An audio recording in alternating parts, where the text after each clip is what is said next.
नमस्ते प्यारे दोस्तों। कभी सोचा है कि गर्मियों की वो मजेदार धूप उसके बाद क्या होता है? चलिए आज मैं आपको एक कहानी सुनाती हूँ। एक बहुत ही होशियार चींटी और एक थोड़े से नासमझ टिड्डे की। ये एक मॉडर्न कहानी है जो हमें कुछ बहुत जरूरी सिखाएगी। तो ये कहानी है गर्मियों के एक बहुत ही खूबसूरत मौसम की और दो दोस्तों की जिन्होंने बिल्कुल अलग अलग फैसले लिए। तो सबसे पहले चलिए मिलिए मिन्नी से। मिन्नी एक बहुत ही समझदार, बहुत ही प्यारी सी चींटी है।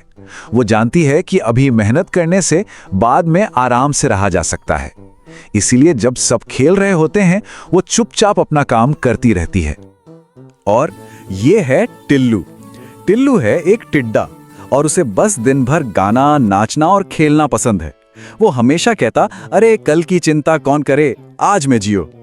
तो देखा आपने, दोनों कितने अलग थे। मिन्नी आने वाले कल के लिए प्लान बनाती थी और टिल्लू वो तो बस आज की मस्ती में खोया रहता था। मिन्नी मेहनत करती, बचत करती और टिल्लू वो बस गाता और खेलता रहता था। तो चलिए अब देखते हैं कि इन दोनों ने अपने समय और अपने पैसे का इस्तेमाल आखिर किया कैसे। एक ने सीखा और दूसरे ने पार्टी की। टिल्लू ने अपने गानों से थोड़े पैसे तो कमा लिए, पर क्या उसने उन्हें बचाया? नहीं, उसने अपने सारे के सारे पैसे एक चमचमाते हुए नए सुपरसोनिक स्केटबोर्ड पर खर्च कर दिए और मिन्नी के पास से गुजरते हुए बोला, देखो मिन्नी, ये कितना कूल है ना। उश! मिन्नी ने उसे देखकर बस अपना सिर हिलाया। वो बोली, ये तो बहुत अच्छा है टिल्लू, पर तुम्हारे इमरजेंसी फंड का क्या? इमरजेंसी फंड वो क्या होता है? वेल, इमरजेंसी फंड का मतलब होता है वो पैसा जो हम मुश्किल समय के लिए बचाकर रखते हैं। जैसे जब अचानक कोई खिलौना टूट जाए या किसी और मदद की जरूरत पड़ जाए। तो जहां एक तरफ टिल्लू अपने नए स्केटबोर्ड के साथ पार्टी कर रहा था, वहीं दूसरी तरफ मिन्नी वो कुछ नया सीखने में लगी थी। वो एक किताब पढ़ रही थी जिसका नाम था फ्यूचर टेक। मिन्नी हमेशा सोचती थी, मेरा ज्ञान ही मेरी सबसे अच्छी बचत है। मतलब अगर मैं कुछ नया सीखूंगी तो मेरे पास हमेशा कोई ना कोई काम रहेगा, चाहे समय कैसा भी हो। और फिर अचानक सब कुछ बदल गया। आ गया द बिग स्लो डाउन। अचानक सारी मस्ती, सारा मजा, सब कुछ रुक गया। पता है ये बिग स्लो डाउन क्या था? ये वो समय था जब काम मिलना मुश्किल हो गया था और मजेदार चीजों के लिए किसी के पास पैसे नहीं थे। मतलब टिल्लू जैसे गाने वालों के लिए और नए नए खिलौनों के लिए कोई जगह नहीं थी। मिन्नी ने तो पहले से तैयारी कर रखी थी, इसलिए वो बिल्कुल शांत थी। पर टिल्लू, बेचारा टिल्लू, वो अकेला परेशान था और उसे ठंड भी लग रही थी।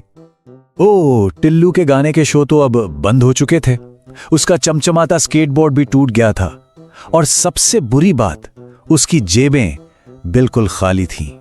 एक पैसा भी नहीं था। टिल्लू रोने लगा, सोचने लगा, ओ नहीं, मेरे पास ना खाना है, ना पैसे और ना ही कोई प्लान। अब बेचारा टिल्लू क्या करेगा? चलिए देखते हैं कि कैसे एक किताब ने टिल्लू को एक बहुत बड़ा सबक सिखाया।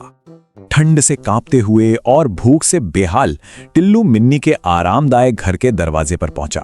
उसने धीरे से दरवाजा खटखटाया। मिन्नी, क्या तुम अंदर हो? मुझे तुम्हारी मदद चाहिए। मेरे पास खाने को कुछ भी नहीं है। मिन्नी ने दरवाजा खोला। वो बहुत अच्छी दोस्त थी। उसने टिल्लू को सिर्फ खाना नहीं दिया, बल्कि उससे भी कीमती एक चीज दी। उसने अपनी फ्यूचर टेक वाली किताब टिल्लू को दी और प्यार से कहा, ये लो टिल्लू, खाना तो आज तुम्हारा पेट भर देगा, पर यह किताब, ये हुनर तुम्हारा आने वाला कल संवारेगा। और बस यहीं से दोनों दोस्तों ने मिलकर अपने आने वाले कल के लिए एक साथ काम करना शुरू कर दिया। टिल्लू ने इस सबक को गांठ बांध लिया। उसने मेहनत से पढ़ना और सीखना शुरू किया और हाँ, पैसे बचाने भी शुरू कर दिए।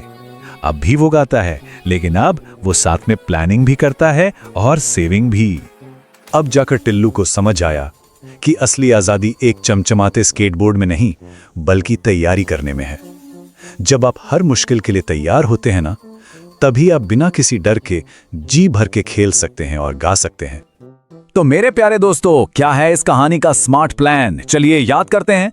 स्टेप 1, थोड़ी थोड़ी बचत करना। स्टेप 2, हमेशा कुछ नया सीखते रहना। और स्टेप 3, हर चीज के लिए हमेशा तैयार रहना। अगर आपको ये कहानी अच्छी लगी हो तो केडो चैनल को सब्सक्राइब करना बिल्कुल मत भूलिएगा।